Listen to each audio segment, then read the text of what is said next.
Live from the Icebox Studio in Montgomeryville, Pennsylvania, it's the Bill and Corey Show. I'm Bill. And I'm Corey. Welcome back to another live edition of the Bill and Corey Show.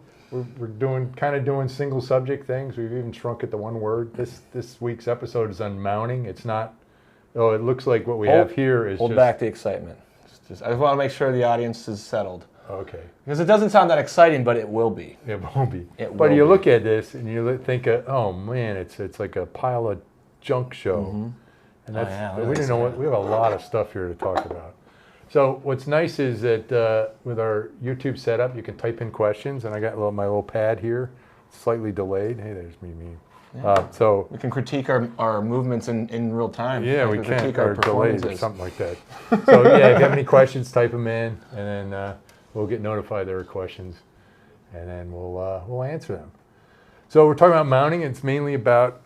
So why is mounting important though? I mean, we should probably Oh yeah, well, we're talking about you got a regulator. Yeah, let's see here. We'll take this regulator. Well, it's got a bracket on it, so it's not fair. But yeah, you have a regulator attached, and sometimes there you go. That guy over there. Oh, you got a regulator. There you go. This one, yeah. Yeah. Put it on a cylinder, and then you gotta take it off the cylinder, and you gotta put it back on. Yeah. What do you do with it? You got this. What do you do with this? You got a hose on the end of it. You let it drop down. It's swinging off the hose. I don't know what people do. Yeah, I don't know what they're doing either. Yeah. So, and sometimes maybe you're using it hooked up to a line, and you're not hooking up to a cylinder, and you want to have it you have a coming off a bulk tank or something, and you got a line running to your process, and you want to regulate the pressure. And you're just not going to have it dangle there on the tubing. No, I mean, and secure it. Ergonomics and safety could come into play because you want to be able to reach, and turn things easily. So you want to mount it in a good spot. That's way up high. Well, I'm just saying, and then you want things out of the way. You don't want something that's easily damaged, so you want to mount it up out of the way, possibly. So there's all kinds of considerations for mounting that people might not think about. And people can drop these on the floor and then you break them. Yeah, and then and really when you have like threaded connections and stuff, any sort of movements in the line is a potential. Yes. To loosen something. So we're going to start with single stage regulators. So we got two kinds of brackets here. Mm-hmm. We've got we got this one. This is I call it a Z bracket because actually you look. Am I looking at? I mean, it's this. Well, look at it when it's a Z. Yeah. Or depending on it could be a 2 bracket. Okay, it could be a 2 bracket, could be an S or something. Yeah.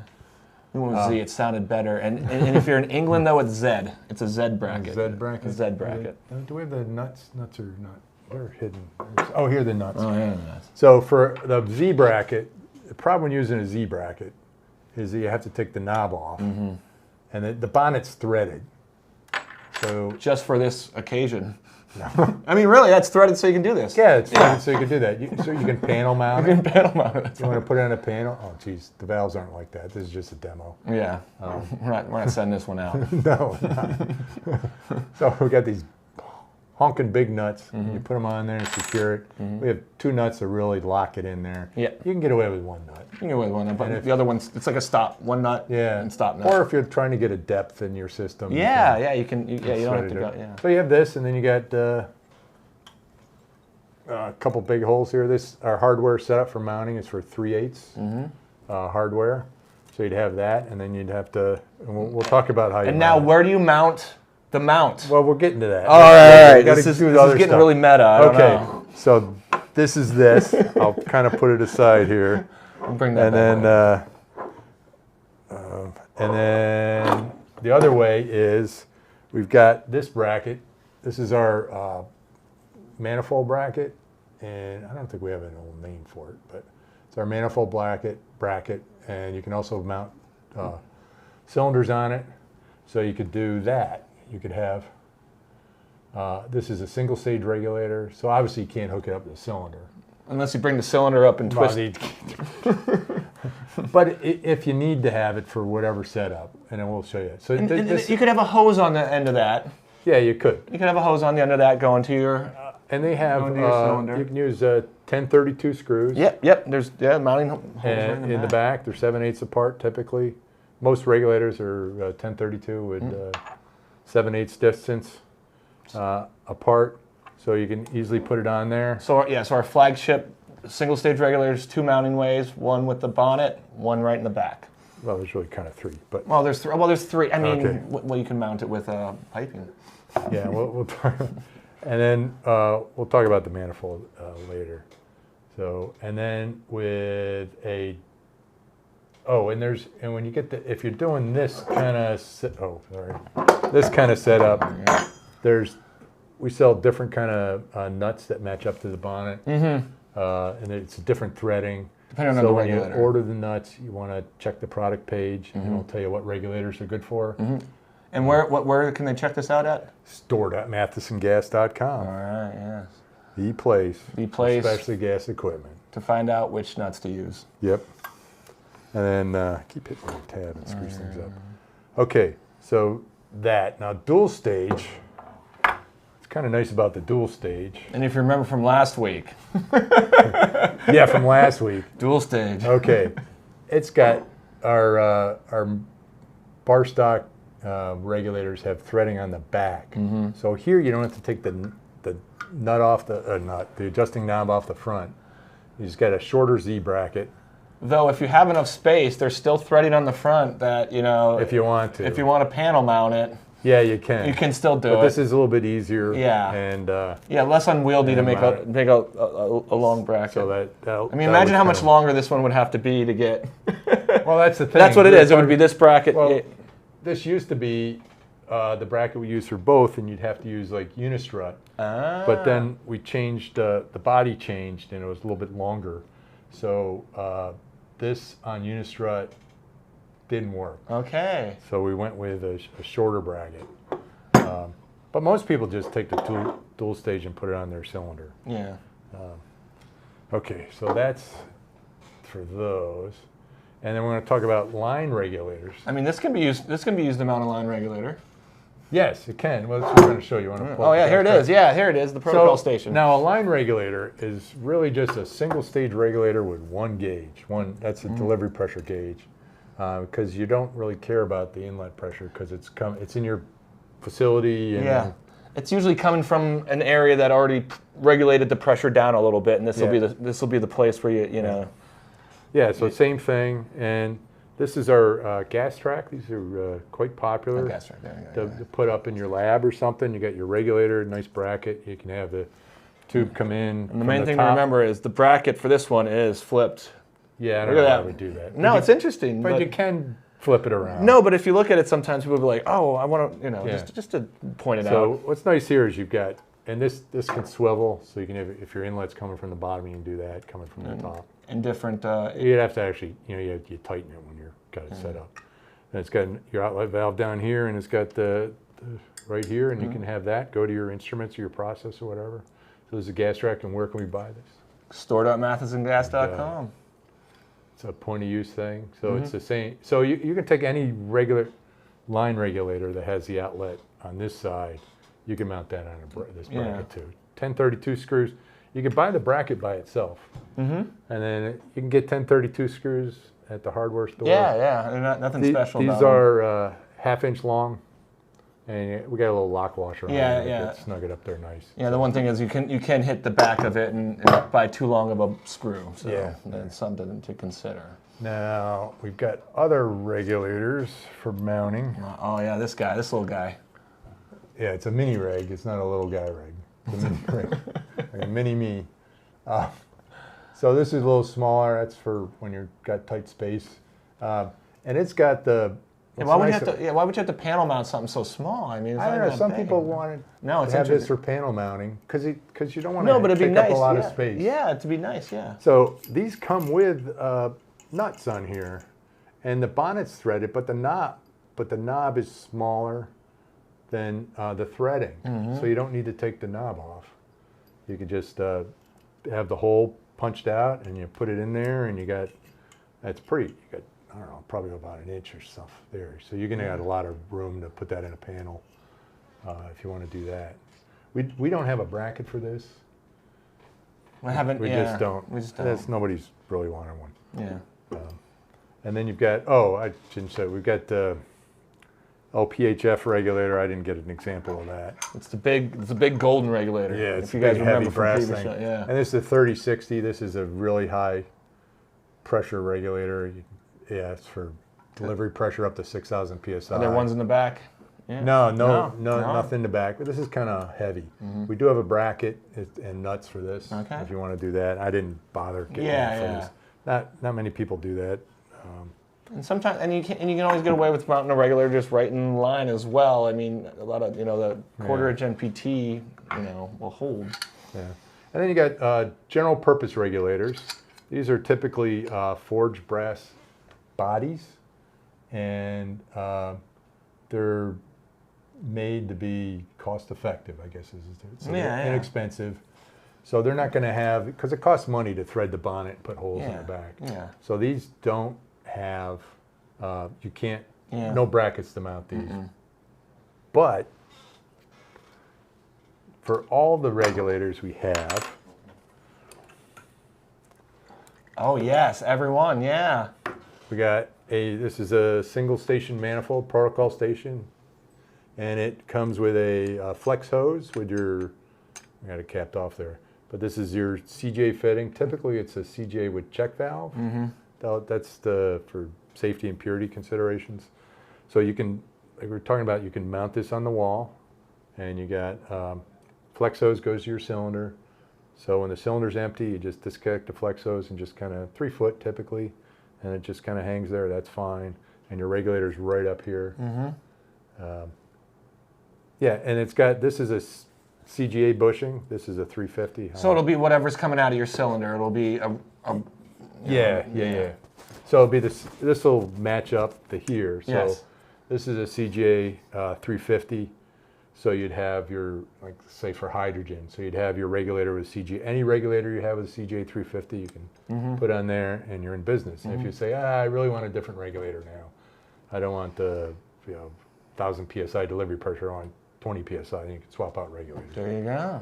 So, and the next thing is, how do you mount the mounting things? Yeah. So you want to show, there's another, you have to reach way over there for this. Oh, this guy. Oh, there we go. Unpackaged one. Unistrut. Yeah. Okay, so we sell these as a kit, and Corey's showing you that. This is a 18-inch kit, and you could put multiple things on there.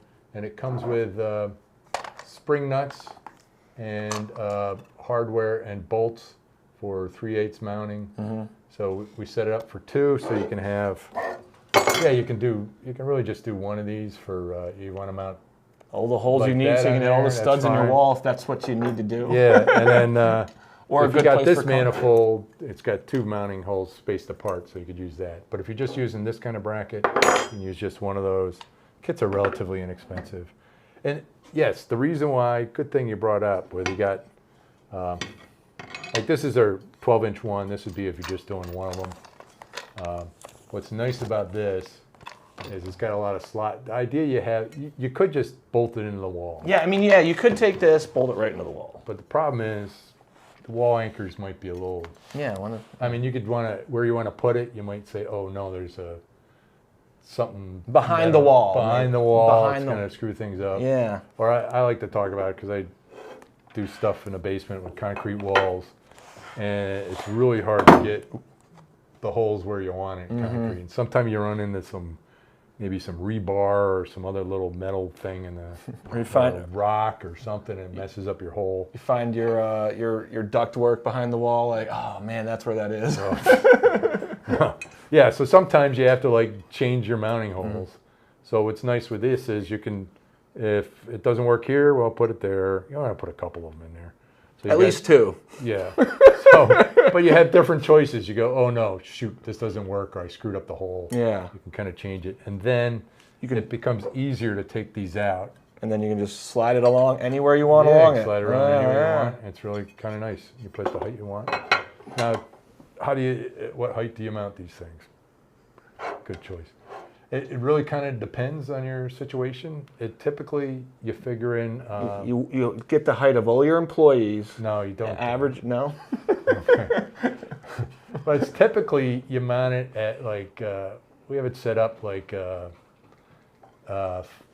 64 inches, 5'4" is a typical height for mounting a regulator. I think that's at the Hershey height at Hershey Park. Oh, is that like? Yeah, I think that might be 5'4" for rides. I don't know. It's got to be shorter than that. I don't know. Maybe it's Twizzler. It can get pretty high. Okay. Oh, that's for like the big boy roller coasters. Yeah. Yeah, I've never had that problem. So I was 5 He was I was born that tall when I was born. So that's and for the mounting kits, you go to the product page in the online store, and it tells you the capacity of it. It says, oh, this will hold 1 switchover. This will hold 4 gas tracks or something like that. Yeah. So and that's for regulators. Now, is that all we sell, are regulators? Seems like it. Oh wait, we are a gas company. Yeah, now, so we'll talk about. Yeah. I think we're just going to talk about cylinder mounting. Well, we don't actually sell the cylinders from our branch, but we are a gas company, and to partner with our. There's the other bracket there. Oh yeah, this guy. We're making a big mess here. That's okay. Okay, so this is our popular cylinder holder, our 710 cylinder holder. It kind of holds it to the wall. It doesn't hold it up, just to be clear. Yeah, holds it to the wall. Typically, you put this at 2/3 height of your cylinder. Is ideal. And it comes with a strap. Yep. And it's a mounting strap, not a mountain strap. I want to be clear. And the strap's put through these slots, and it's set up nicely. Put it in strut also. These strut kits are very popular. When we originally had them, we thought, who would want strut kits? You can get this. Yeah. Go to any electrical supply place has these strut kits, but it's very popular. It's aluminum. So you got this. So a lot of these. And it comes in every color you want if it's aluminum. If it's aluminum. And then we got this is. So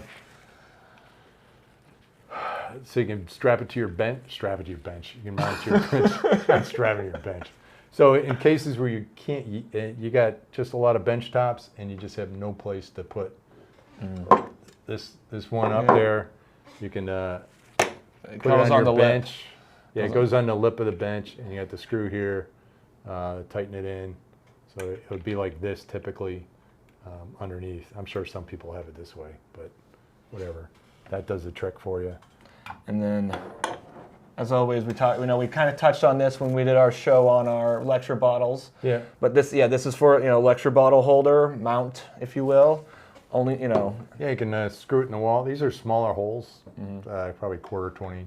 Yeah, for a smaller cylinder. Yeah, smaller cylinder. This one will hold it in the air though. Don't put a big cylinder on that though. Yeah, it won't fit.